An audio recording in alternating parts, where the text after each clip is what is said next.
জোরপূর্বক শ্রম ঠেকাতে কার্যকর ব্যবস্থা না নেওয়ার অভিযোগে বাংলাদেশ সহ ৬০টি বাণিজ্য অংশীদার দেশের পণ্যে নতুন শুল্ক বসিয়েছে যুক্তরাষ্ট্র। প্রেসিডেন্ট ডোনাল্ড ট্রাম্পের নীতির অংশ হিসেবে এই দেশগুলো থেকে আমদানিকৃত পণ্যের উপর ১০ থেকে ১২.৫% পর্যন্ত শুল্ক আরোপ করা হয়েছে। গত ২ জুন মার্কিন বাণিজ্য প্রতিনিধির প্রস্তাবিত এই শুল্ক আজ থেকে কার্যকর হয়েছে। বৈশ্বিক সরবরাহ শৃঙ্খলে জোরপূর্বক শ্রম বন্ধে কঠোর অবস্থান নিল মার্কিন প্রশাসন। এর জেরে শীর্ষ ৬০টি বাণিজ্য অংশীদার দেশের পণ্যের ওপর নতুন শুল্ক আরোপ করেছে ওয়াশিংটন। কার্যকর পদক্ষেপ না নেওয়ায় বাংলাদেশ, ভারত, কানাডার মতো প্রায় ১০টি দেশের পণ্যে ১০% শুল্ক ধার্য হয়েছে।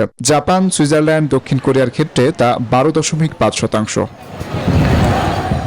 গত ২ জুন মার্কিন আইনের ৩০১ ধারায় এই শুল্কের প্রস্তাব দেওয়া হয়েছিল। এরপর অংশীজনদের সাথে আলোচনা এবং কয়েক দফা শুনানি শেষে তা কার্যকর হলো।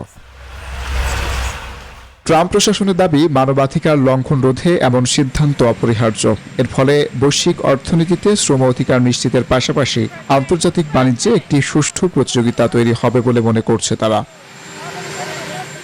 তবে এই মার্কিন পদক্ষেপে চীন, ভারত, কানাডা ও যুক্তরাজ্যের পাশাপাশি বাংলাদেশও যেমন বাণিজ্যে চ্যালেঞ্জের মুখে পড়বে, তেমনি বিশ্বজুড়ে নিত্যপণ্যের দাম আরও বাড়ার আশঙ্কা করছেন অর্থনীতিবিদরা।